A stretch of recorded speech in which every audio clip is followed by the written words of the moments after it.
Good morning. Thank you for tuning in for Sunday Coffee. Joining me again on Sunday for Sunday Coffee is TK Eppley.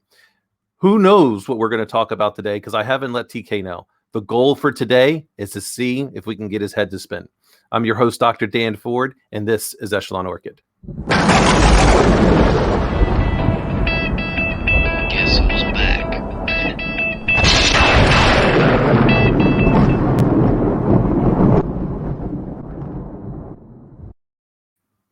Good morning, TK. Good morning, fine sir. So you drinking your same coffee? Brought to you by the Baja Coffee Company.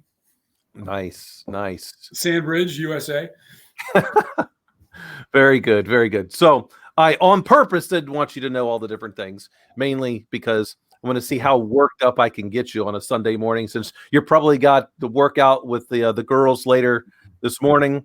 Then maybe, they'll wind up having to take all of the punishment from. All right, bring it. All right. So the first thing I want to talk about is the interim, I guess it's interim or acting Secretary of the Treasury, Janet Yellen, has said that she wants to basically get rid of Bitcoin because she has heard that bad people do bad things with Bitcoin. I'm not surprised. Yeah, I'm not surprised at all. It's that if that's there's a certain level of we fear change, right? And if you're going to say the American people largely don't understand Bitcoin, which is fine.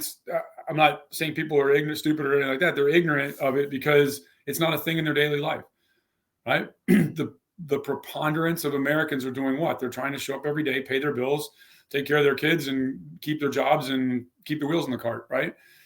Bitcoin is an offbeat financial instrument to a lot of them, right? And, the real reason in my mind that anybody would want to get rid of Bitcoin is because it's not centrally managed, right? And she was the highest evolution of central banker, right? Oh yeah. And if you start from the premise that she is the central banker and she doesn't want something that's not controlled centrally. Now, you go back to the story, what is it, the $250 million cup of Starbucks, right? Because of the wild fluctuations of Bitcoin and how it's grown over time. That has to be addressed, right? If you want to use it as a currency, you have to have some stability in it, that daily it's not going to go all over the map. But to say that the easiest way in today's world to get to people's heartstrings is to do it emotionally, right? Rather than coming out and what may be an abstract thought to some folks about how our currency is controlled to mitigate wild inflation or wild depression. That's a hard concept to sell to somebody, right? If I tell you that bad people are doing bad things, really what she meant, or what she should say, is, look, the mechanism by which we secure Bitcoin and control it and move it around is this thing called blockchain. And yes, there are people that use blockchains for nefarious things, right? But there's people that beat up people with baseball bats, and we still sell baseball bats, right? And well, her comment that I believe is dangerous is that you could apply her standard to anything. Like, right. You just, that's what I'm saying. Is like the internet, my phone, cars, right. It's dangerous. My thoughts when I get out of bed in the morning sometimes, right? My thoughts before I go to bed sometimes, like everybody, nobody's a saint, but people don't act on their worst instincts for the most part. And that's what law enforcement's about. Right. Yeah. And I think the real reason that really coming out with it, and so she's going to play the heartstring aspect, blah, blah, blah. It's overplayed and it's played out. It's the same thing as why they wanted to get rid of encryption, so to speak. I think the real reason comes back down to money. If I am utilizing Bitcoin and I'm just trading Bitcoins for services, so to speak, then all of the financial institutions that have been made up in the entire world lose their interchange fees. Right. They no longer get the amount of revenue that they were once getting. And so if you really wanted to, so to speak, secure, because you're truly worried about, funding terrorist activities or, sex traffickers and stuff like that, then you go to the exchangers, those that are going to exchange Bitcoin for real cash, because then you're now getting cash. And so when you play in the cash system, we have a long standard of rules. If it's more than 10 grand, I got to report it, right? That's covered under the Bank Secrecy Act. Any transaction inbound and outbound that's more than $10,000 gets reported to the government. And I would just make the exchangers do the same thing. I don't disagree. I think there's, when people start talking about getting rid of things, that's it's like, hey, we used to have sails on ships and we ended up putting nuclear power in there. Right? We're going to find bigger, better, faster ways to be more efficient with what we do. Right? Everybody wants the bigger, better, faster until it adversely affects the group of people that they represent or that they feel. And rightly or wrongly, I think as a society we depend more on emotional tugs at heartstrings rather than facts, right? And it's like, you're entitled to your opinion, you're not entitled to your facts, right? I hear people like, oh, my truth. No, there's the truth, and then there's your opinion.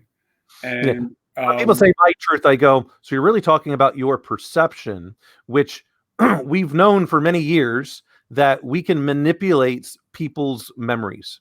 We can just change it slightly at a time, and over, this is a whole gaslighting aspect, but I can just change a piece of it because our memories work in such a way that it's more like a photograph, and we have so many photographs, and we try to put the story together again. Well, I just want to mess with the stitching is really what I call it. You're messing with the emotional, and it's usually emotional because you're messing with the emotional stitching, right? Of thing, and that I'll say it like this: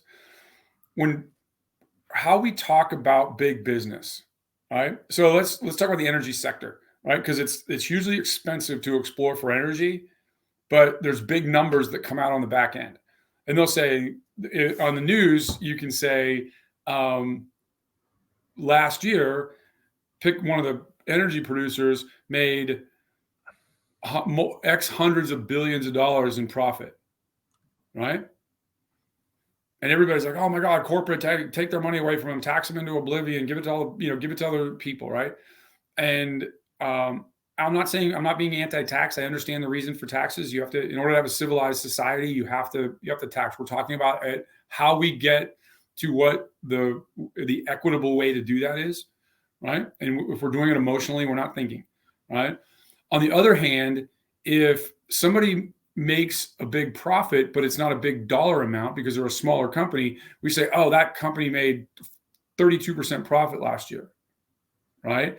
And so we'll use percentages when it's to our advantage to emotionally grab somebody, or we'll use big numbers. Because if you went to the energy industry and from exploration and transportation and everything else, they might make 4 to 6% profit. Right, but if you go and say, oh, they made 6% profit last year, that doesn't get anybody riled up. They're like, oh man, who's going to invest in that? Right? As opposed to a tech startup that you're getting crazy because there's some newly minted 30-year-old billionaire that they made 22% profit last year. Well, pick which it is. Both of them are factual, right? But neither of them are abjectly truthful. Right, when you're trying, and it's how you want it. It's how you use words and tell a story to drive a result. Yeah, that's why they have the saying, and I can't remember who said it. Maybe it was Thomas Jefferson, but it was something along the lines of, "There's lies, there's damn lies, and there's statistics." Right. Yeah, I mean, I tell you one of the things, I think when you start talking about statistics, and like if you listen to people talk long enough, and like you said, you don't want to lose your ever loving mind. Just go, wait a second. That is it is mathematically impossible for that to happen. Oh, it was Mark Twain. People don't want to hear that, right? They don't like. I'm like, so you're telling me that this year X happened, last year Y happened, and from last year to the previous 30 years, we have a trend analysis that says this, and all of a sudden this doesn't happen anymore. It's not the way life works. Right? What's the precipitous event that changed that? Nothing. right? And so when you start looking at and you force people to get out of their fields and get into, try to put the truth pants on, right, or the fact pants on, that's when people get crazy. Like when it makes their head spin, because they'd rather, because people shop for emotional comfort, an emotional hug, right? What news channel you listen to, and whether you're on the left or the right or in between, you go shopping for people. You shop for affirmation, not information. I had a friend of mine who's a really ardent conservative, and we were talking about something. I said, "Hey, did you see what Kamala Harris said?" He goes, "How would I see that?" I go, "You don't follow her on social media?" He goes, "No, why would I do that?" Right? Because he doesn't want it. He wants affirmation, not information. I'm like, look, I don't care whether you voted for the person or not. She's the vice president of the United States. And most people don't think that way. It is, and this is because we've gotten so far to extremists that are there, and which is really, the communist playbook, which is a cause divides. Go after a particular item, such as racism, which is, when they started this stuff in the 1920s, and hey, it was the long game. How are you going to defeat a nation that was getting advanced as what we were? Well, I got to play the long game. Fast forward 100 years later, what do we have? All of these isms, all of these hyphenated Americans, like you like to say, and everything polarizing. And if you are, and it's so polarizing in that if you are on anywhere, if you're not for the left, then you're evidently right, according to them, or vice versa. Right. There is no middle ground. But the people that are going after is if you don't believe what they believe, then you're a racist, you're a Nazi, or you're a fascist. Which that's the thing, because what's worse than a communist? All three of those things. So I will change the story to be you're one of those.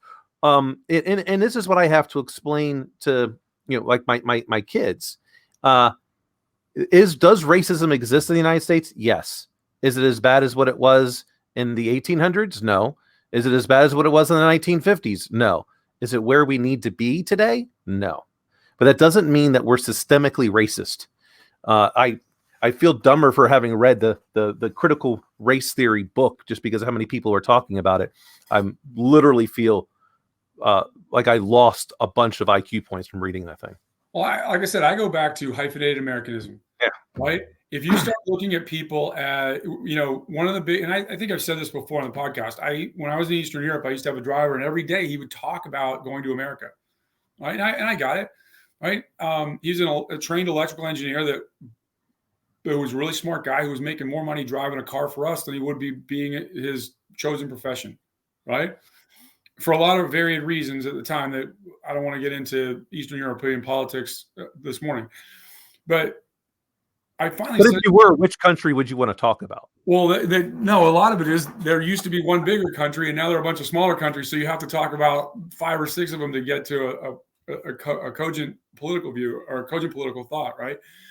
Let's talk about comparative literature of Kosovo and Estonia. That'll be for next week, and I'm going to require anybody that listens to bring a notepad. And we're checking. I want to see cameras. I want people on there, right?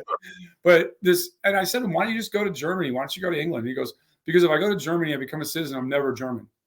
And if I go to England, I become a citizen. I'm never British. Only in America, when you become a citizen, are you an American, right?"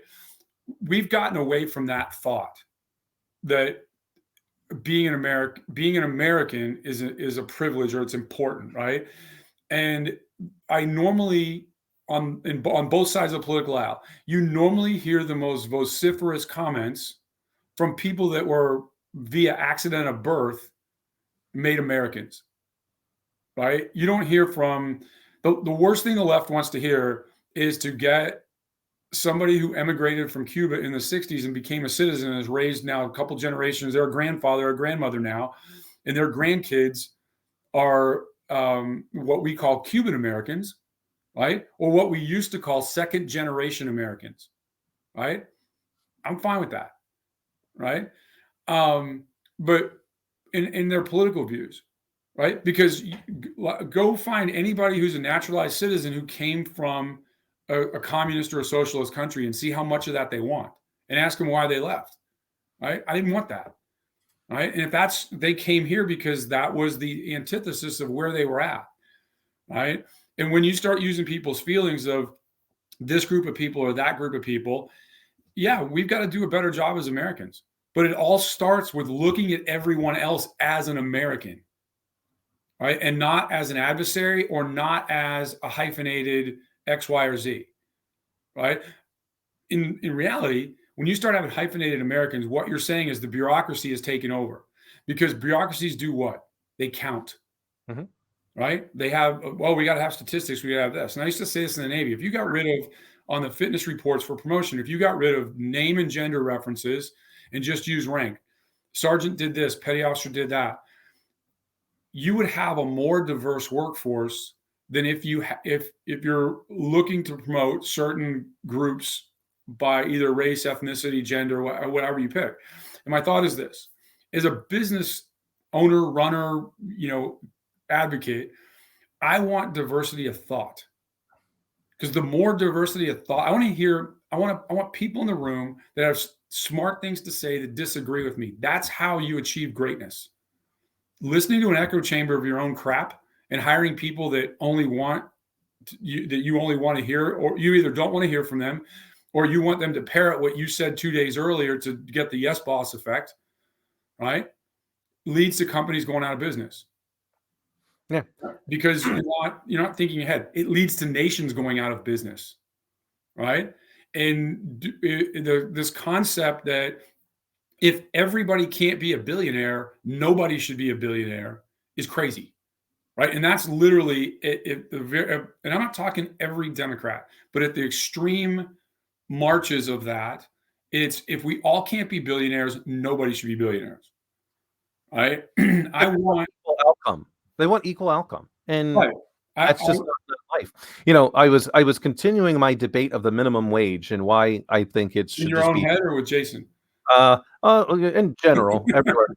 But this one particular teacher, a history teacher, which to me means you're either a coach and that's the only thing you could go and teach, because you can't just be one of the sports coaches without being a teacher. So they throw you either into, back in the day, driver's ed or history.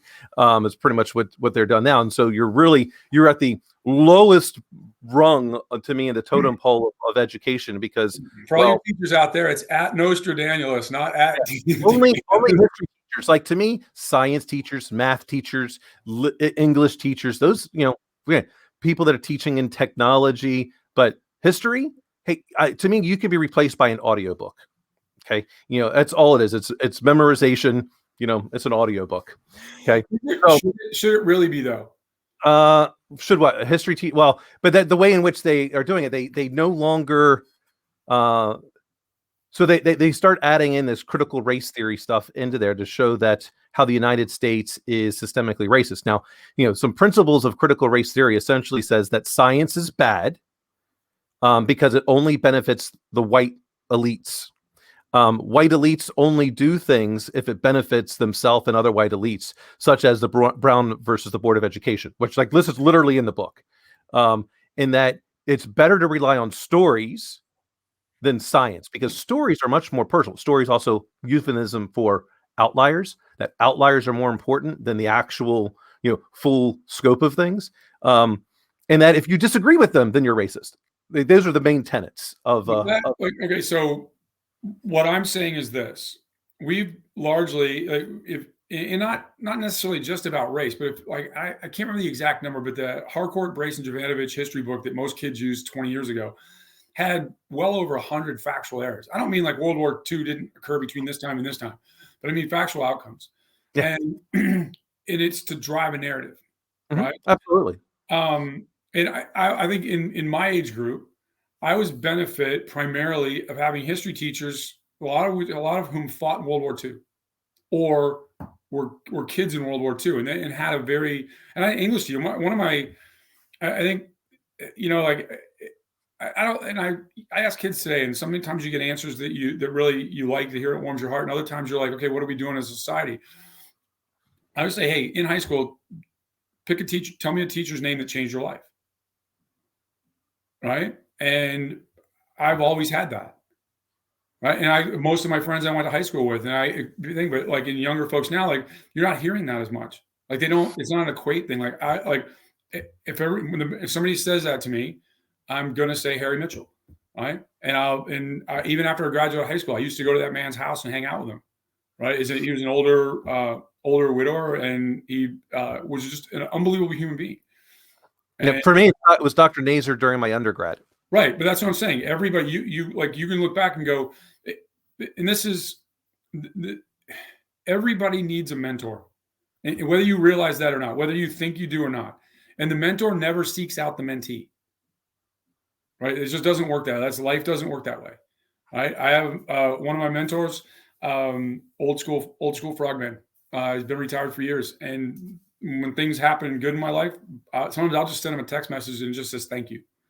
He doesn't know what it's about. Eventually we'll catch up, but he just knows on that day something good happened in my life, and I'm giving him some of the credit, right? Yeah. I think when we look at, and that's somebody that can hold me accountable for most of my adult life, right? Because he's known me that long. He's probably known me since I was 22, 23 years old. And those things are good. If Harry Mitchell were still alive, he could hold me accountable back to the time I was back to me being 15. Right?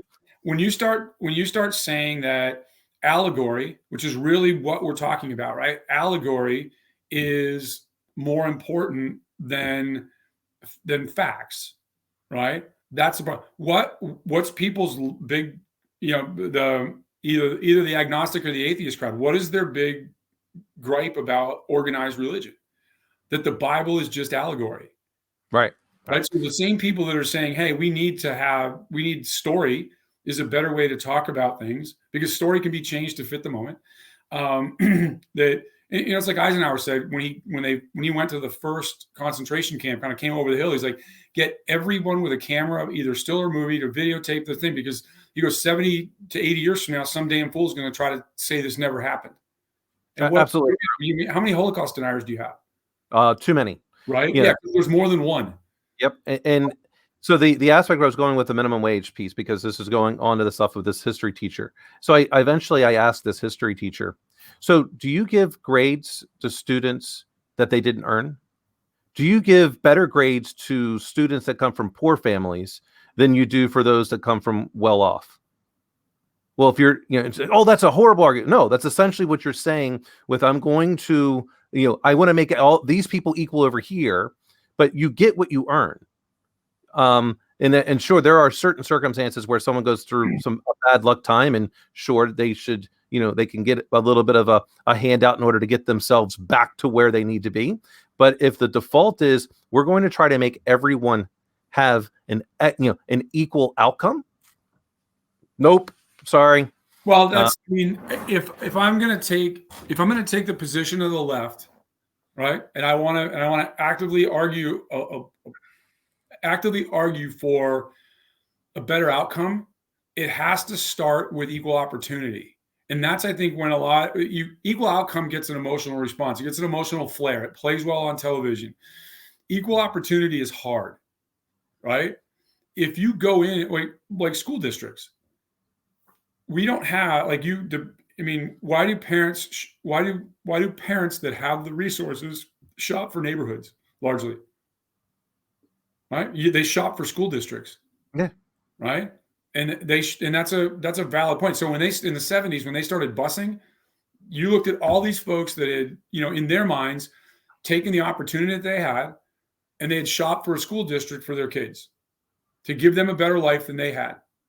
Right. The period. That's why it's what people do. And then when you started saying, hey, we're going to take kids from a district, we're not going to fix the public schools in that lower income district, because where do school funds largely come from? Property taxes. Right. So if your property values are lower, what we've said is, hey, if your property values are lower, sorry, you get the school you can get, because we don't have as much property tax to fix that. Right. That's what we've largely said. And one of my friends used to work for the big company down in Arkansas, in Bentonville, if you get my drift. And he could tell in the school systems, not even by education, by just the resources they had, which ones primarily had that big company's executives going to it, right? Because it was different neighborhoods, they were more affluent, and the greater property tax. And yes, you can talk about how at the state level we're supposed to move resources around to try to level that playing field. But if you do that too aggressively, what don't you have? That politician getting reelected. Yep. Because all of a sudden, school A that's really well funded, and if you want to make an argument for federalizing education, which I don't, that's the argument. Right? If you're going to stand on that and say, the argument is I want equal opportunity. Right? Equal opportunity starts with, no matter what school district you live in, the education or the educational quality is the same no matter what district. And if we're not going to do that, we don't care about that, and I'm going to tell you, we don't care about it. And we don't care about it because of our actions as a nation. Right? Well, it's absolutely true. I mean, if we cared about it, then whatever standards you want to set in one school district versus another within a particular state, it's got to be set. Like it does. You don't get to go to, like, I like to use Maryland as an example, since I know more about Maryland than I do other states, since I grew up there. The inner city Baltimore City schools should have the exact same infrastructure as those in Montgomery County. Right. Or PG, even get closer. PG County and Montgomery County are literally on opposing sides of the district. Yeah. PG County is an abject failure as a school system, and Montgomery County is a model for what you can do with public education. Right. Absolutely. Right. You know what I'm saying? Absolutely true. And going into the big inner city, that's just two counties on either side of the district. Absolutely true. And they don't want them to be equal. And which I think is sad. Now I don't think the government, and any government, local, state, federal, should be a charitable organization. Right? I think that should be, our tax dollars shouldn't be going to charity. That's why we have charitable organizations that are out there. That's why they exist. It's why we have a tax code that favors people that donate to charity. Right. So, for those that are out there saying, oh, well, you want 32 million Americans to go without food. No, I just don't want our tax dollars going to that, because I donate quite a bit of money to charitable organizations. There are plenty of people that will donate that same amount of money, which is their intention is to, just like back in the day, it used to be something like, hey, for, $1 a month or something like that, you can sponsor a kid in Ethiopia. Right. Well, there's plenty of Americans did that. I'm sure they'll be willing to do something very similar for our own people. Actually, I'm going to say there's an emotional response. I thought about this recently. Under that same guise, like you see, $5 a month can change somebody's life, right? That kind of thing. And then it's going to a country in sub-Saharan Africa that you're never going to see those people, right? You're never going to. And it's easy to say, oh, I'm helping somebody I can never see. The emotional reaction to that makes people feel good for no apparent reason, right?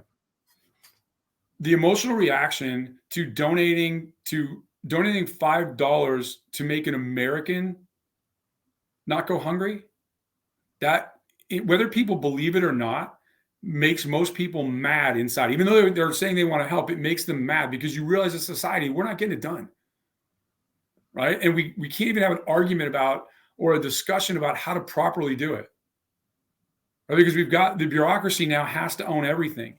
And the way to help people is not to throw another $2 trillion at it and water it down. Right. And then try to talk about, no, you're not. You're not. Right. And if you're not doing it. No, you don't want that. No, what I'm saying is I spend $1 gazillion. I don't care. But let's be transparent about what we're doing with the money. If we're going to have $2 trillion and 700 million of it or wherever is going to Sudan, like, why? That's not part of the bill. Like, and it's this kind of pig pile mentality of Congress that, hey, there's a bill. Now, and when you want to talk about, like, getting to your emotions, how we name bills. Oh yeah. Right. Yeah. What do you really care about? Heroes. Right. What do you really care about? You're not a patriot if you don't sign on the Patriot Act. Right. That's what I'm saying. All of those, right? Let's talk about that. When the Democrats are in charge, they would never give a line item veto to a Republican president, or vice versa. now I don't think Congress wants to give a line item veto to a president because they don't want the president ever to say, no, you can't have one thing that might go to somebody in my district or folks that have given me money. Yeah. Right. And I think the lack of transparency is what drives on the left and the right. Right. I'm not this isn't nobody gets to own this, but I think the lack of transparency when we start spending money is crazy. If you're going to say we're going to take $2 trillion and we are going to put it solely to economic goodness in this country to get past the damage that has been done. And you can argue, I don't want to get in a discussion about COVID and all that stuff, but the damage that has been done is as a result of our response to COVID as a nation. Isn't it funny though? As soon as President Biden and all these blue states are now, like, oh well, we just have to open up. Like we can't do. Like I said, I don't want to get into that argument because it's a rabbit hole, right? But the Nancy Pelosi saying that she intentionally withheld COVID funding for political purposes because she just wanted to hurt the president. Like I said, I get it all. I totally get all that, right? And trust me, I get up at my desk and I can jump up and down about it and get crazy about it, right? And not as a Republican and not as a Democrat, as an American, that it's an outrage that if you spend 1 minute thinking about how to damage a political opponent when people in this country are going hungry or anything like that on both sides of the aisle, I got no time for you. We should put a red button on your forehead, and you should be out of office at your earliest convenience. Right? Speaking of such things, your new favorite secretary of a particular agency, the Department of Transportation, Pete Buttigieg. Oh, that's your favorite. That's your new favorite secretary. Hey, by the way, you need to take your saddle off him on Twitter and just every day you're pony whipping him on Twitter. Well, I follow like all of it. They have something, right? As Americans, you should, like, when I was a kid, even like I'm good now. After the cabinet's set, I'll know the cabinet secretaries' names of the first ones. Yeah. In the administrations, they start leaving, I kind of lose track unless it's the big five. Yeah, right. But for the most part, why have we taken being disengaged from our government and made it a Zen-like art form? I have no idea. So what Pete said the other day was that he believes all Americans should have to pay a tax on how many miles they drive. I know that's floated around for years. I'm like, we already do. It's called in the gas tax. It's like 23 cents a gallon goes to the federal government, and then another part of closer to 55 cents. But let me see if there's something out here. The taxes on it. It's broken down. But so I'm going, we already do. And so if you happen to drive more miles, you happen to need more gas. And for those people that want to say, well, what about the electric cars? You're paying for it then because you're getting it. You got to pay for the electricity to charge your cars. Like one way or the other, you're paying for those miles. Yeah, well, that's the I thought people that went to Harvard were supposed to be intelligent. No, they're educated. That's very the difference, right? For everybody out in YouTube land, there's educated and there's intelligent, right? Sometimes most of the times we try to get those things narrow. The gap on that is pretty narrow. Sometimes not so much, right? And it's not being educated or intelligent. It's being obtuse for a purpose.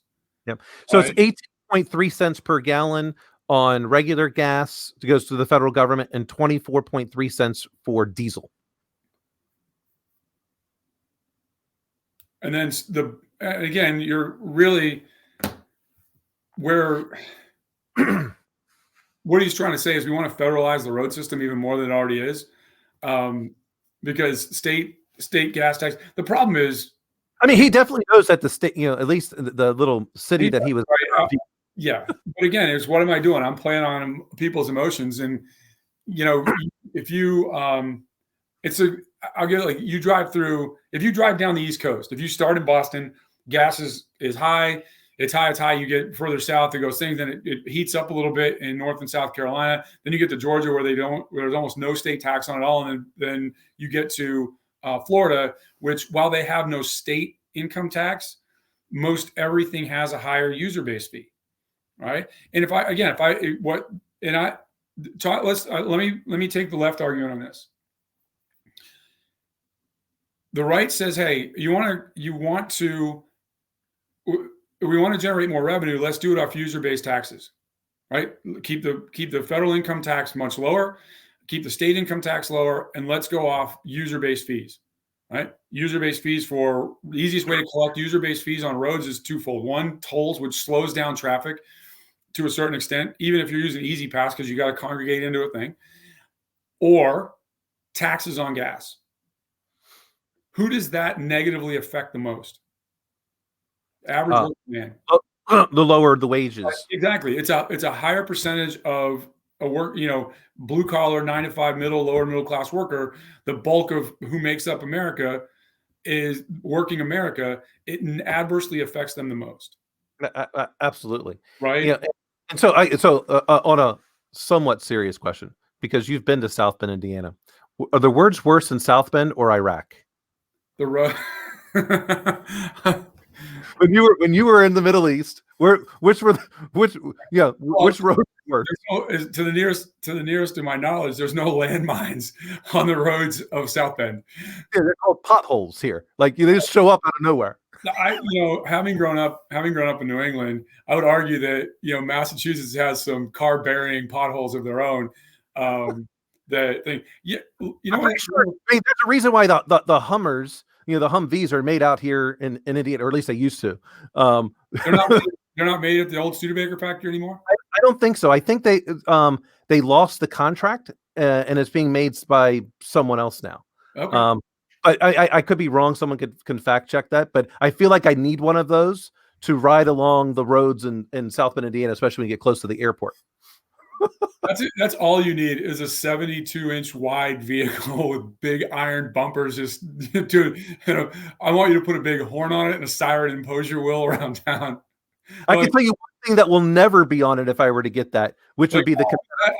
Who's that jackass? Just a local CIO, no big deal. I would never put a Confederate flag on any vehicle that I have or anything. You put a Confederate flag on there, Can't do it. Just like with the amount of people that, whether you're for or against whatever happened to the Capitol, which I'm 100% against is what they did. But how do you bring the Confederate flag into the Capitol? I can't see how anyone could think that's a good idea. No. To me, I consider that, an act of war. You bringing the Confederate flag into the Capitol? No. Oh no, it's crazy. That whole why do you think they're only charging them with federal trespass and not something more so than that? I mean, not that federal trespass is good, but I mean, there's got to be a felony we can charge them with somewhere in there, right? That's what you're saying. Yeah, right? A felony somewhere we can get them out. Yeah. We can charge them in there. I mean, as much as I deplore any violent activism, breaking of property, I can't think of really something worse than going in, trying to disrupt the government and bringing in an enemy flag. No, I totally agree with that. Yeah. I mean, you want to peacefully assemble and shout at the top of your lungs something that the other side would spend the rest of their life shouting against. Have at it. Please bring horns, and I want you to be as loud and vociferous as you can, because that's your right as an American. It's not. And I stand by your right to do that. Whether it's somebody's personal property as a shop owner, a corporate piece of property as Macy's or a Nordstrom's, or a government building up to and including the Capitol or the White House. You don't have the privilege of that as a constitutional protection.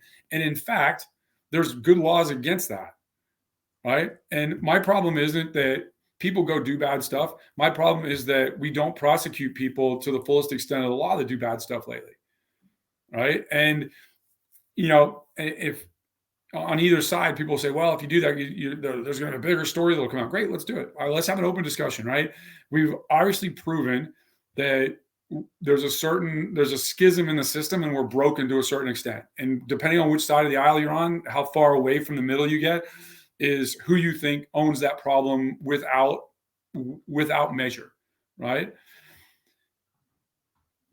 If we have an open discussion about it, and we get rid of the hyphenated Americanism, we start talking as Americans that disagree on how to make the nation better and how to make the nation move forward and be safe for our children in the 21st century, we're going to have to address a lot of ugly things. How many times have people had to sit down in their house and talk about talk about substance abuse, talk about all these different things that domestic violence or anything like that, and try to make a family better, right? This family is just 350 million people big, right? And it's with competing interests that are come from outside our country, right? And that's the crazy part. But like I said, you want people not to be ignorant, get them to read. You want people not to be racist, get them to travel. And until we have the majority of folks holding American passports and traveling, you're not going to see that, because America is the worst place on earth until you visit anywhere else. Right. Now, you've been to a few more desolate places than what I have, but the countries that I've been to, where I see the people that are truly on the street and poor, they are truly there because they don't have, they're not capable of having more. Whereas here, it almost seems in some cases it's a choice and that they were just a victim.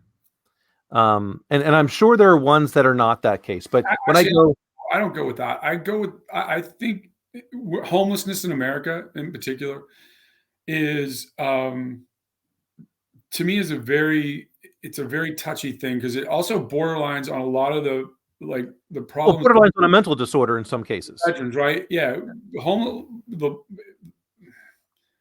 I don't know the numbers, and I don't want to fake like I know the numbers, but I'm going to say the majority, and I'm solid on this. The majority of people that are homeless, like long-term homeless, it's a mental health issue. It's not a job security issue. They can't. It's the thing. And so, as a nation, we want to be very, like, when you talk, we want to use allegory to get our way when facts get in the way.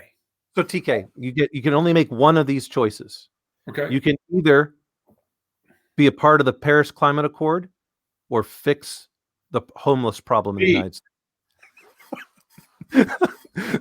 You can either join the World Health Organization or fix. Okay, so the Paris, whether you agree with our pulling out of the Paris Climate Accord or not, I'm not talking about that. What I'm talking about is the simple treaty. Is the Paris Climate Accord a treaty? Yeah. So then why is Congress the one that's doing it? Because Congress is the one that's supposed to approve of treaties. Because, like you said, we teach allegory. We teach social sciences now. We don't teach civics. We don't teach people how the government works anymore. And they are free to say, hey, that guy right there, just let him sign. He's the leader. Right?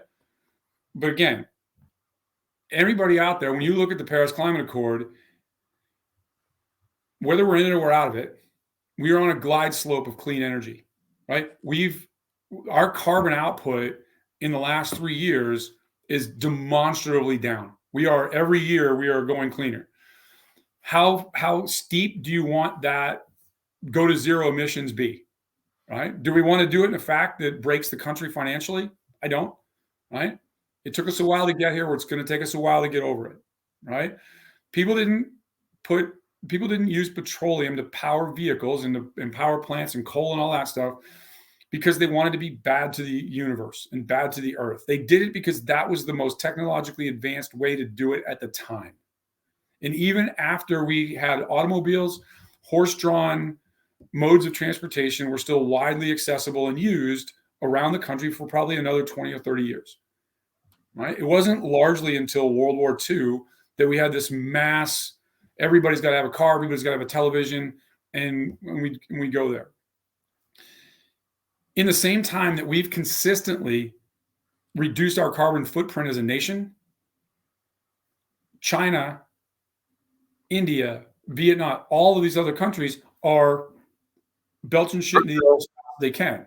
And it's one of those things where I'm not a big one world guy, right? But when it comes to the environment, if other countries keep doing what they're doing, yes, we're on a responsible path to be cleaner. And I want to continue that. And I want to continue to be the leader of that as a nation.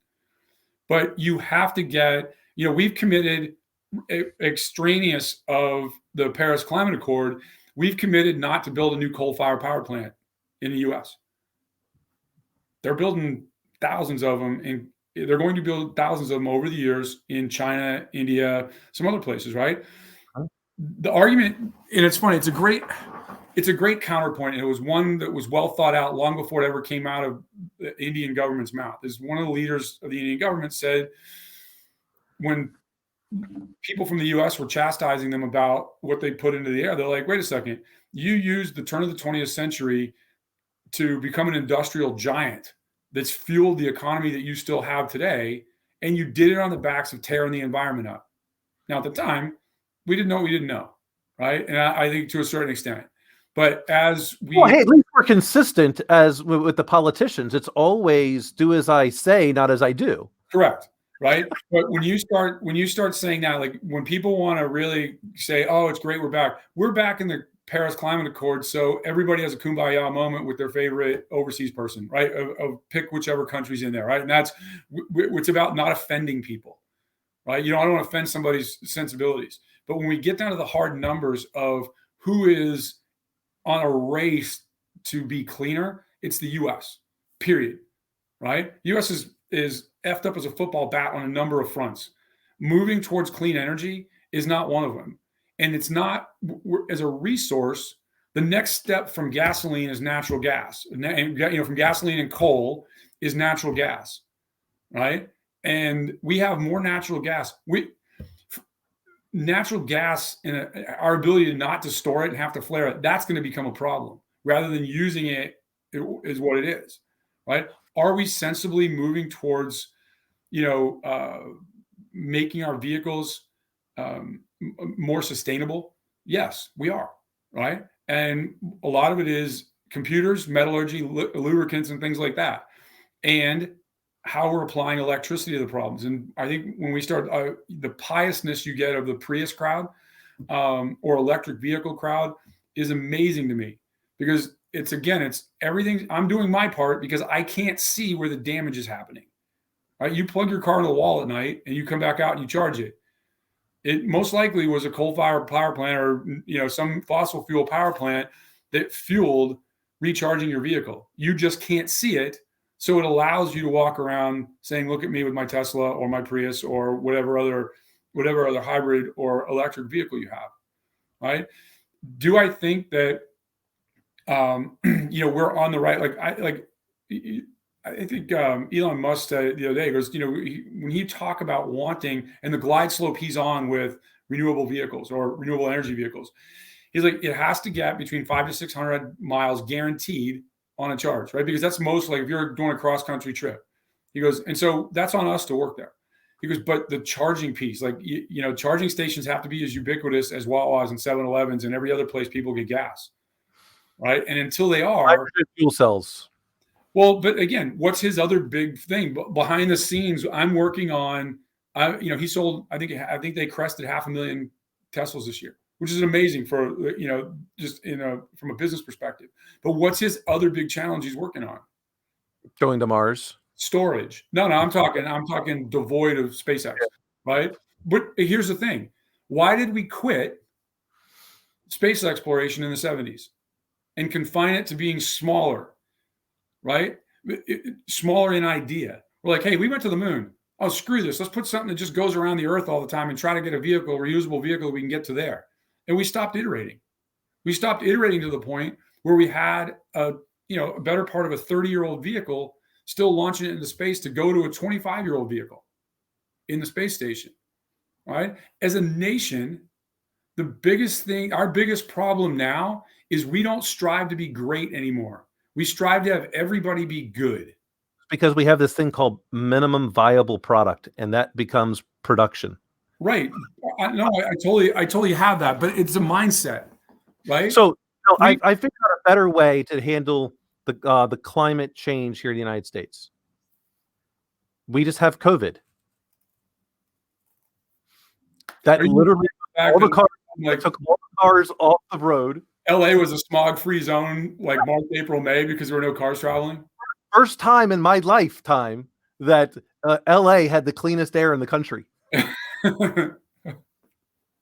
That tells you like how much pollution we're putting into the atmosphere The smoke goes away. How long did you have the metaphorical poker in the fire this morning before you came out on the program doing that? You're just like, you're well rested. You got a full night's sleep. You didn't drink. You got up and you're doing your flexing. You get a couple push-ups, and now you're like, and then another thing, and F you, and how about 6 of these? Well, yeah, I was trying to think of like all the different things. So, like this World Health Organization. Like, should we be a part of it? I think the answer is yes. But I don't think we should be outspending the next closest country by more than double. I don't have a problem with if we have the resources. I don't have a problem spending money on global health initiatives. What I have a problem doing is dropping the money off and being told by the rest of the world to shut up while they spend the money we put in that we don't know what we're talking about. And that goes across, and I'll tell you, this is from experience, having lived overseas and having, whether it's different NATO countries or things like that, where it's, hey, just leave us your money. We know how to do this. Well, no, apparently you don't. And I'm not saying we know how to do it any better, but every one of those countries is working for their interests, right? And I'm not saying that's bad, but when you show up with all the cash, or a good portion of the cash, your input should be valued, right? And we go in there and everybody wants to say, oh, we don't want to hurt, everybody's got an equal voice and stuff. Well, if you have an equal voice, bring equal money and go fix it. Oh, you can't, right? As a nation, we lost our way when we started we didn't want to liberate nations. We wanted to effectively co-opt them into who we are as Americans, and it doesn't work that way. And more importantly, when we just started blindly giving money for global causes, right? And do you think the Army in this particular case is doing us a disservice in that, or I mean, the big Army in this case, at least this is what I understand, because as you mentioned, they're going around to countries and basically saying, look, if you don't sell out to China, then we'll rebuild your infrastructure. Is that just, trading? Is that turning into our government policy that, hey, if you don't go with, what we know to believe to be not fully cyber secure infrastructure, if you don't go with that, we'll help out with that, right? Are they meeting a delta? Like if the answer is $1 million, I mean, obviously it's hundreds of billions of dollars, but if the answer is $1 million and the Chinese will subsidize it to put it in there for $500,000, do we say, hey, we'll give you the other $500,000 to do it right? Or do we just say we're going to do everything? Right. Because actually the most secure place to be is inside of China, because there's no one getting in there and nothing's getting out. Like literally it's the Roach Motel. You can get in, but you can't get out. It's the Hotel California. Whatever. Do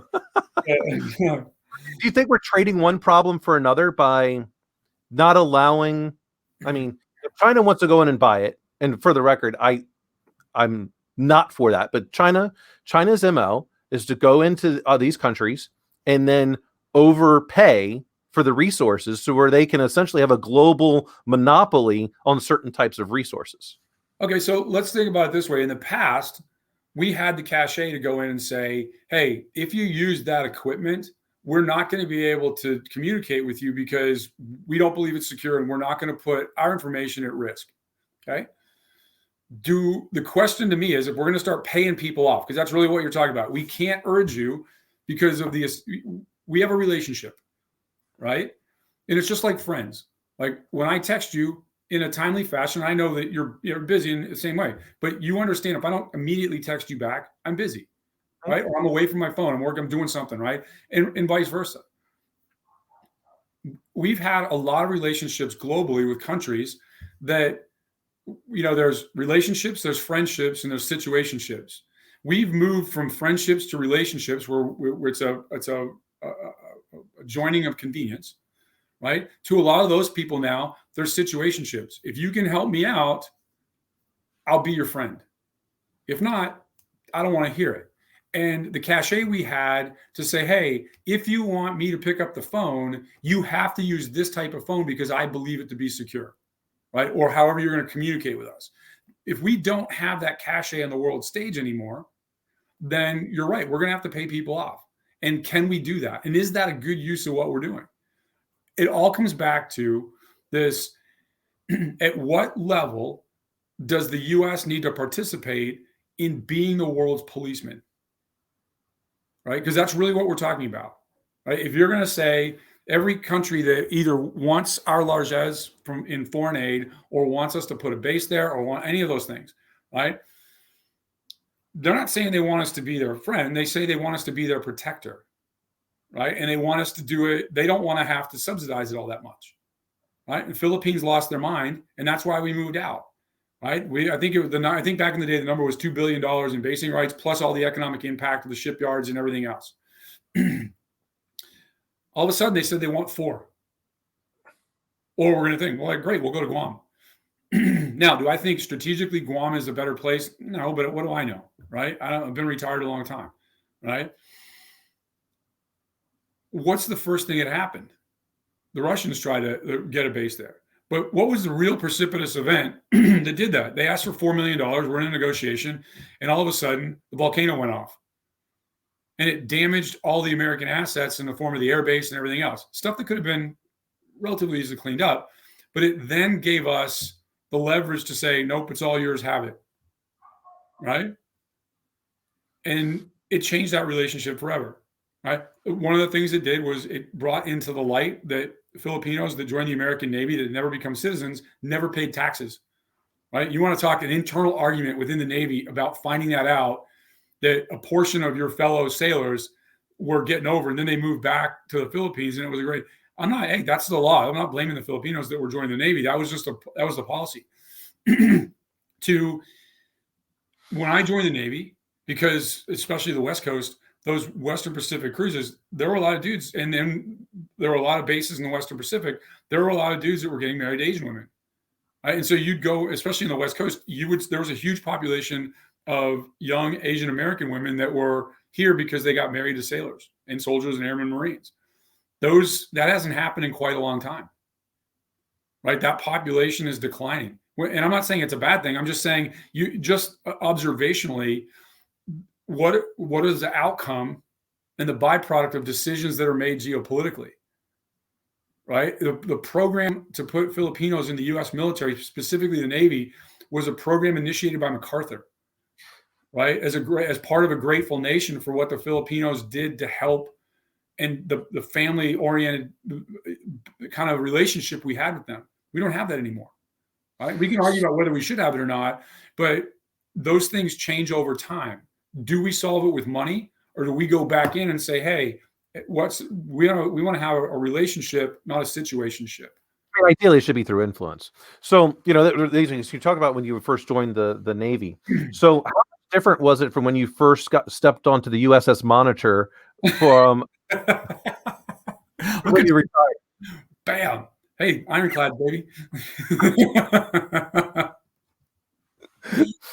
had to throw one of them in there. No, I'm down. I'm surprised I'm not getting more. Well, I feel pretty good for 156 years old. Yeah, of course. So do you believe that China is as big as of a threat as what many would make them out to be? I do. Maybe I do, because we've depended on them so much financially and economically for so long now, right? That we should be able to build an iPhone in the country, right? And could we? Absolutely. But what we don't have right now is much like we don't have a bunch of welders. We don't have artisans, right? And whether people want to get this through their heads or not, building high-speed electronics, especially the size that they are now with the power they are, phones being the easiest one for people to look at, that's a very particular mix of robots and artisanship and robot AI-driven artisanship that I'm not sure we have the capability to do it right now.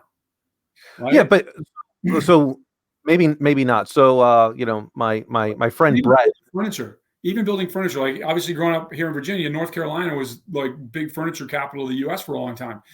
There was a guy that owned a furniture company. I'll by next week I'll have the book for people that want to go read it, because I think it's a fascinating book.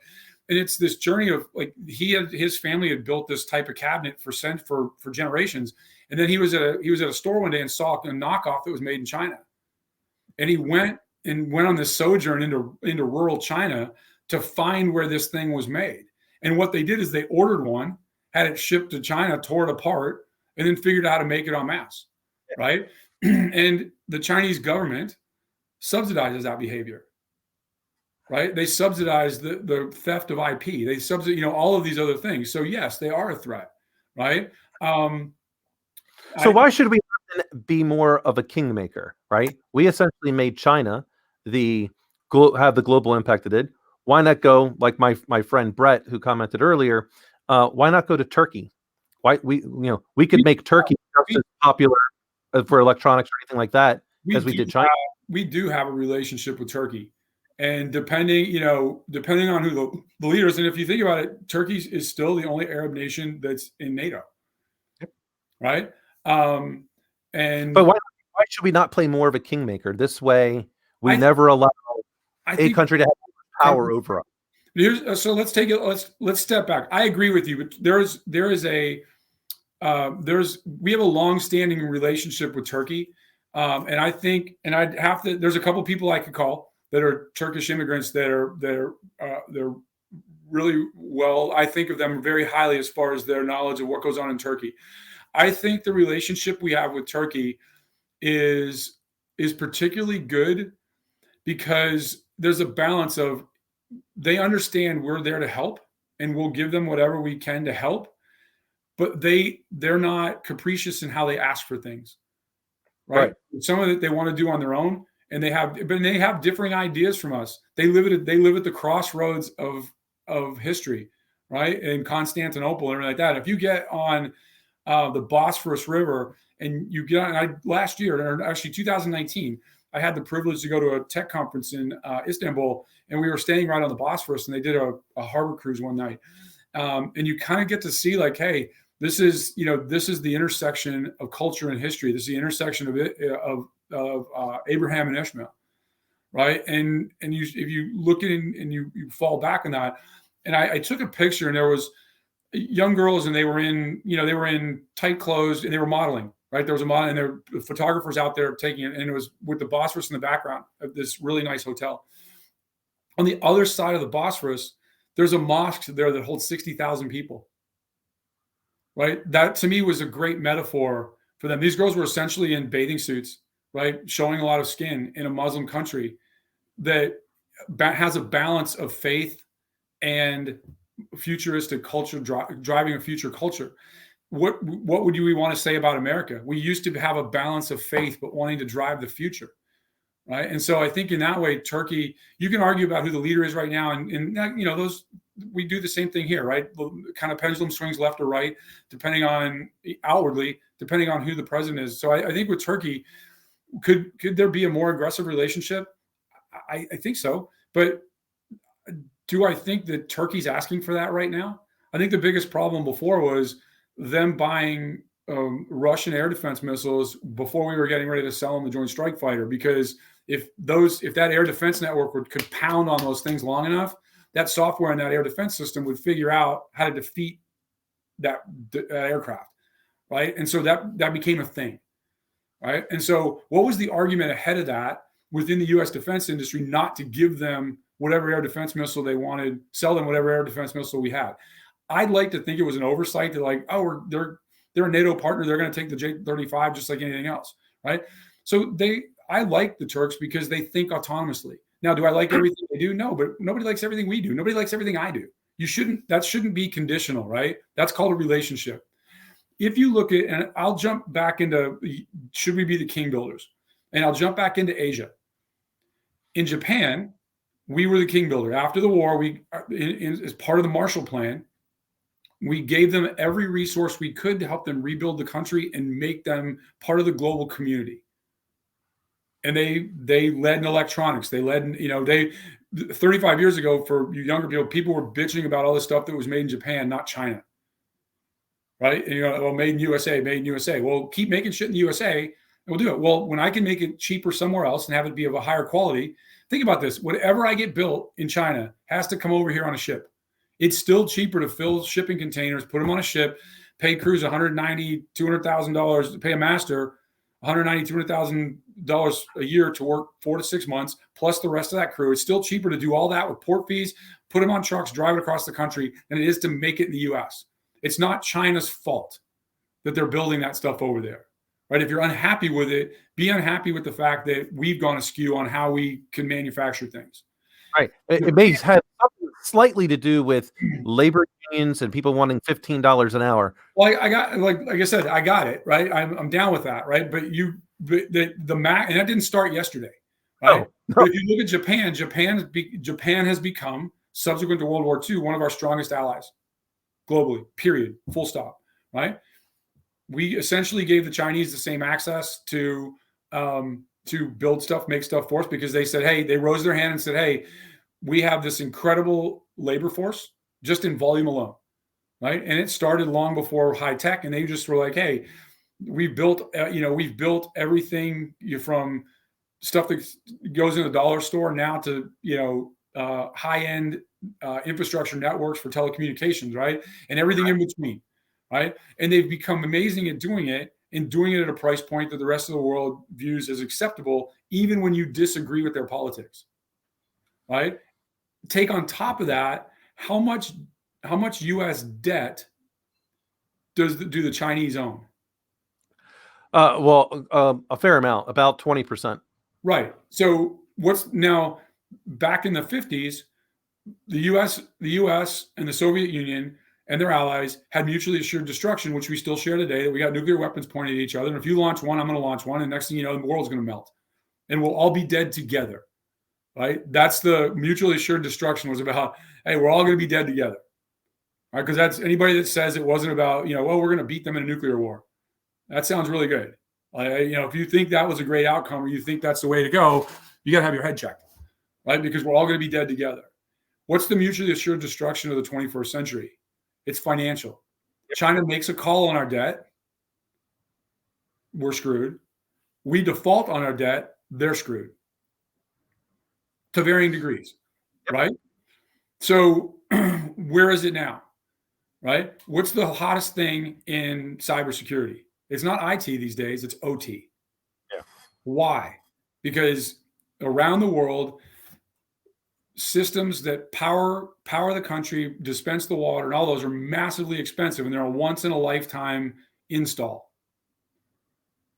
Now we have to think about how to protect them in an integrated world, right? It's one thing when they were standalone, right? But in order to be efficient and move to the 21st century, all this stuff has to be integrated. How do we do that as a defense mechanism, that the first thing that happens if an adversary of ours gets grumpy, they want to turn the power off, right? Or things like that. So you have to look at the mutually assured friendships we have and the mutually assured destructions we have from situationships.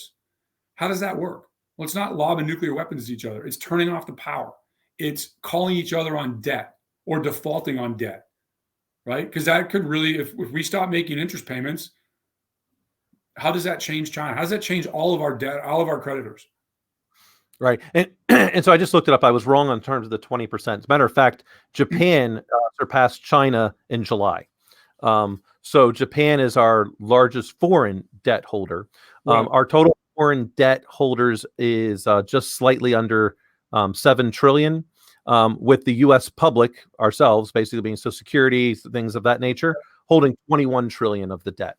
Right. So China now is 1.07 trillion of our debt. Right. Would that cripple them forever? No. But these are the assurances you got, right? And I think much in a global game of, you remember when I was a kid. I wonder what interest rate we're paying on that debt. I don't want just that. See that now, that would make my. I'd have to get off and go cry in the corner somewhere if I actually, because it's not a little bit, right? But again, even if it's 1%. Oh no, I know. It's why we can't have nice things, right? That's literally, it's why we can't have nice things in the nation, right? It's but that's like this kind of circles back to the beginning, right? We get into our fields. And we stop talking about, like, looking at the globe as, break it down from the hundreds of billions of people, or the tens of 7-8 billion people live on the planet, right? And say China's either, we're either friends with them, we have a relationship with them, or we have a situationship with them. And if you start one-on-one and you move it all the way up to the global stage, that some of the nuance that all of these politicians talk about, it goes away, right? What I think is as the bureaucracy and as politicians, if the general public lacks clarity and they make it seem like it's this big insurmountable task, then it allows them the freedom to do things that are inconsistent with the public good, right? Under the guise that we're trying to help. Well, I don't really know what bad looks like right now. So what's the help you're trying to give, right? And we don't ask those questions. I don't think the press doesn't ask those questions, right? They haven't in the last while, right? And it's not. Ask the current press secretary of whether or not President Biden is going to change the color scheme of Air Force One. Of course she did. Of course they did. All right. So with that, the president has signed in all these new executive orders. Okay. While as much as I'm against the minimum wage, the president's saying that if you're going to be a government contractor or in the government, you're going to make $15 an hour. I have no problem with that because that's the government as an employer. And an employer, you can choose whatever you want. Well, yeah. I'll tell you this. I used to blacktop roads before I joined the Navy. And this goes back into the early to mid 80s. You know, I was making 18 an hour. What's that? 1850s? 80s. Yeah. Back in the early 80s. Got off the office monitor. I was making $8.50 an hour. And then when we went to do state jobs, you would triple that, right? Because what they did is said, look, we're setting the labor rate for anybody so that somebody couldn't show up and underbid everybody because they were paying their laborers minimum wage, right? So whether you were a truck driver on the back of the paver or on a rake, those rates were set. So it was up to the individual blacktop companies to how they could lower what they could go for minimum on materials. Right. Right. I got no problem. But you're right. As an employer, the government can say, we're going to pay everybody. Now, as a citizen, if you think that's out of line and you don't like the way your tax dollars are being spent, please call your congressman. Right. But that's the recourse we have. Right. Absolutely. Right. But to say that you're going to force a private employer to, and I think I sent you a meme. It was the face of $15 an hour is a big wall of kiosks at McDonald's. Right. It is. It will. And it'll be like that for all of it. So how soon, if at all, does President Biden move the embassy outside of Jerusalem and put it back in Tel Aviv? I don't know. I don't have a measure of. And should we? No, I think what bad happened from us moving it there, right? I like regardless of who moved it there, but it went from A to B, right? What adverse things happened by us moving it there? Nothing. It's a matter of, you could say, more peace treaties, regardless of how someone may feel about said peace treaties. They still got signed, and people had to come to the table, and they had to look across at their enemy and still sign a document.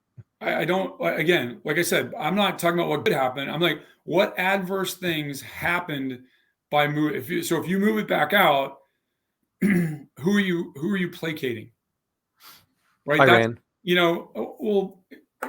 Again, but that's don't look at it. I guess people get it. Oh, we got to do this. Well, why? Well, because somebody's going to be unhappy. Well, somebody's going to be somebody was unhappy when it was in Tel Aviv, so it got moved to Jerusalem. Nobody blew up Jerusalem. Nobody did any, like all of that. Like no more than what they're currently doing. Well, but like I said, the state of play did not get worse for having done that. Right. And here's my position on it. Really comes more down to this. What other embassies do we have? Where's the capital of Israel? All right, Jerusalem. So what other country do we not have our embassy in the same place where that country does their government? Right. There's only one that I can think of. Where's that? Vatican City. It's outside of the Vatican because they don't have any room to put anything in there. Right. Well, nobody's in there, right? But And then someone could make an argument about South Africa, because depending on who you ask, there's 3 places of government / capital. So, as long as you're in one of those 3, to me, okay, you're fine. But I can't think of another city that our embassies are in that are not located with where that country has government. But even if you look at South Africa, and I'm 99% sure this is the case, they have an embassy in one of the cities and consulates in the other. Yes. So if there was a cry to put the embassy, that if South Africa says without a doubt, unequivocally, this is the new this is our capital, it's always going to be when we're done with the other 2 cities, and thing, it'd be very easy to plant the embassy flag in a different yard. Yeah, right? Exactly. It's not going to do anything. Think about like how many Asian countries have consulates in LA or San Francisco and stuff like that, right? Because they do a lot of business on the West Coast. They have a lot of their citizens come to the country. And unlike England, where if you're an American and you get stuck somewhere in England, you can, within a short period of time on the train, make your way to London to get to your own embassy to be taken care of, whether you need a new passport or anything like that. And so in larger countries, the consulate system is there for economic reasons, as well as citizens of your country reasons, and being able to facilitate taking care of them. And in the case of South Africa, where you have a robust consulate system, you would be able to plant the flag at the request of at the bequest of the host nation. Right, I think is probably the right way to say that. Right. And Israel, is this gets back into the leadership. Leadership is about consistency. We should not make any place different than what we have set. And our policy has been, we're going to put our embassy in the location of where the host country performs government. And it just so happens to be Israel performs government in Jerusalem. If they changed it to Tel Aviv, then I would be saying go to Tel Aviv. Right. Because I think we still have we have a consulate in Tel Aviv. I haven't been to Israel since they moved it back, but I would say that yes, they probably just didn't, they probably just didn't board everything up and move out of there. And like I said, I'm the relationship with Israel and the rest of the Middle East is obviously, since day one and before that, has been touchy, and it will continue to be. Well, it's it is what it is, right? And that's the. Are they always right? Nope. Are they always wrong? Nope. But just like everybody else, are we always right? Hell no. Are we always wrong? Absolutely not. Right. But, who are you on your best day as a nation? Right. That's the benchmark. Right. I'm aspiring to be who we are as a nation on our best day, just as a human. Right. Every day you show up, you say, hey, I'll tell you, I want to be better tomorrow than I was yesterday. Do I get there every day? Hell no. Right. But it's not for lack of effort. Right. Yep. And that effort is what breeds consistency. And consistency is what builds what? Trust. Yep. Right. And if we're not consistent as a nation in our behavior and what we do, that's when people don't trust us. I can be consistently bad. And they're like, okay, I know that guy. I know who he is. I know who he is as a person. And I know what I can trust him with and what I can't. Or I can be consistently giving and learned and want to help other people. And both ways, you're going to get treated exactly how you act, but you're consistent, right? And some people, you're blaming a compass for pointing north with the way they behave, right? Whether it's for religious reasons, social construct, where they're at, who they're surrounded by in the world, and people are, I can't believe they did that. Well, you don't live in their shoes. You don't live in their neighborhood.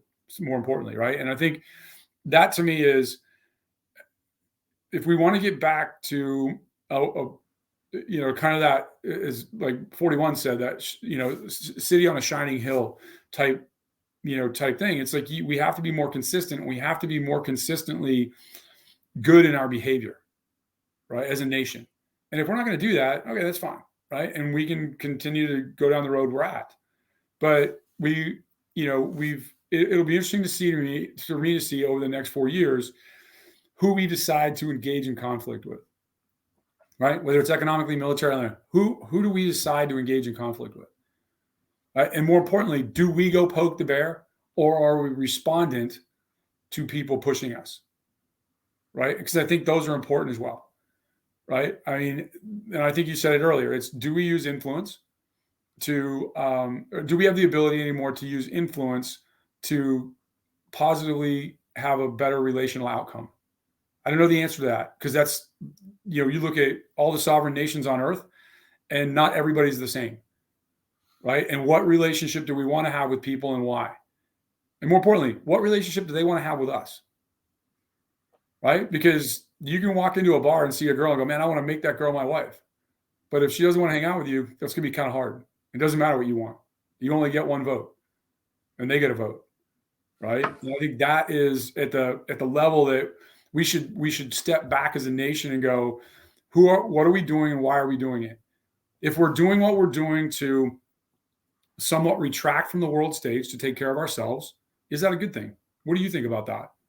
Do you think it's like, hey, do we have to go out and be everything to everybody? Or can we pull some of that back and say, we are going to fix some of the problems that exist in the US structurally, systematically, whether it's welfare, education, or whatever. We're going to come back. We're going to get back to being the greatest we can be. But in order to do that, I can't go out every night and drink, right? I got to hit the gym, metaphorically, right? And so how are we going to get back in and get our own cultural and country fitness before we go out and tell everybody else how to work out? So, after doing my MBA at the best university in the world, University of Michigan, go Blue, I learned that the answer to your question is it depends. We got to get you. I got to get you on Nightline. Let's get. This is no different than any other type of roadmap that if you're developing a product, if you're developing your own career path, doesn't matter what it is. What do we want to be as a country? Where are we at today? And then you develop it. This is not a 4-year problem. This is not an 8-year problem. This is a multi-generational problem that started, many generations ago, and this is why we are where we are today. Correct. Now, we say that we want to be more of a country that is services-based, which is essentially what we are today. We're a services and consumer-based society for the most part. Then fine. Then that means we have to play more of a kingmaker around the world. We cannot let any one country hold power over the United States. And right now, we could largely say that China has a lot more foreign influence over us because we're consumers. So because of that, everything that we want and we want it now comes from China for the most part. And so if that's going to be the case, then we can't let them hold that power over us. So we have to play more of a kingmaker. And you will always have the threat of Russia and communism.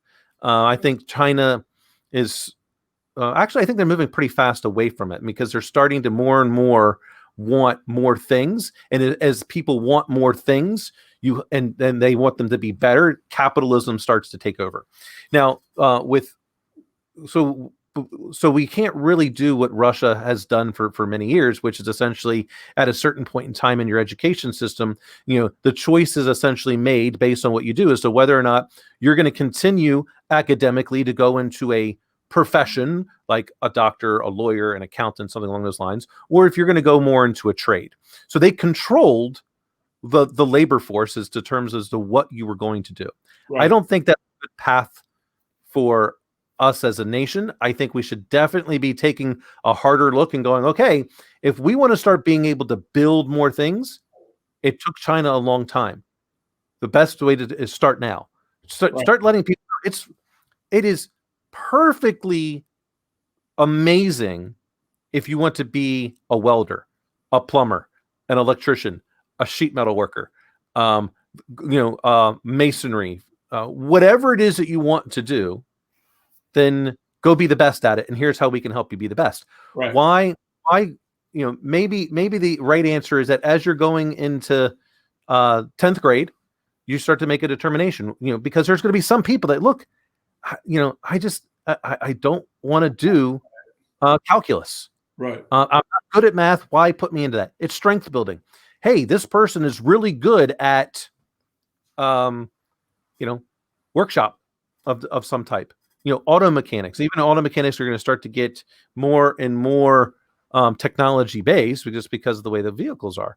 But we've got to start with, where do we want to be in 40 years? Right. And it does not help us that we get a lot of confusion of playing with statistics from the Democrats. So as an example, let's take the Green New Deal. Oh, it's going to create 10 million jobs, but it's actually a net loss of last time I looked, like 3.5 million. It creates 10, but by the time it's fully implemented, you lost 3.5.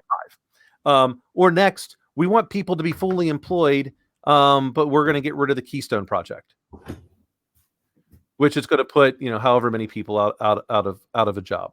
So it's we want this, but then the government acts opposite. So how are people to know? They just hear, oh, the Keystone Pipeline, that's bad. Is it? I think projects like that are part of our glide slope to greenness, and you've got to deal with that for a while, right? I mean, right now, most of the coal that comes out of the ground goes to China and goes to other places. That it's not being used in the U.S., right? So, I think this concept of, do we value independence globally, right? One theory of thought will be look, if we're not energy independent, for the most part, we're paying the world's despots to hate us, right? And that's a legitimate thought and statement that people say. I think kind of where the fracture happens is we elect ostensibly, I mean, the Senate's every 6 years, but a third of the Senate every 2 years is being traded out. And so every 4 years, everybody is pretty much up for grabs, right? A third of the Senate, the House, and then the executive branch. Everybody has to feel that they've done something.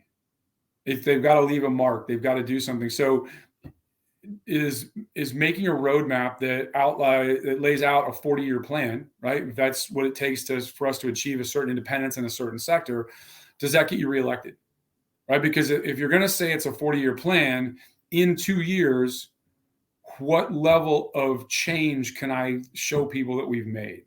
Right, and that's going to be the key. People have to be able to actuate the milestones. Right. How am I going to measure you on that plan?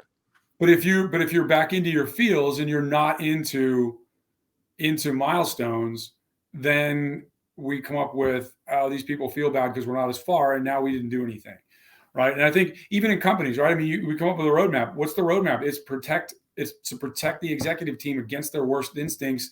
When somebody comes in and says, hey, I can change the fortune of your life, usually financially, if you just do this one thing. Well, it's the CPO's job or the executive team job to go, well, let's hold that up against everything else we're doing. And by the way, are you going to give me a contract guaranteeing that you're going to do what you say you're going to do? In business, if they say no, you're more likely to stick on with your roadmap and say, this is the path we're on. It's working for us. Our sales team can sell against the future and all the other things like that. In the public space, we don't require anybody to push all their chips in the middle of the table. When they come in and say, I can change your life in as quickly as this, we don't require them to be all in. And then when it doesn't, there's no adverse effect to them other than they've probably gotten reelected. Here's a tip for you out there, boys and girls out there watching in whichever land that you're in. As soon as someone says, we will do this if you do that, there's one too many ifs in that statement. Right. Okay. If it is conditional, then it's not a relationship. It's not, and so when someone says, hey, we're going to give you $1 million if you do this, more than likely, it's a transaction at that point.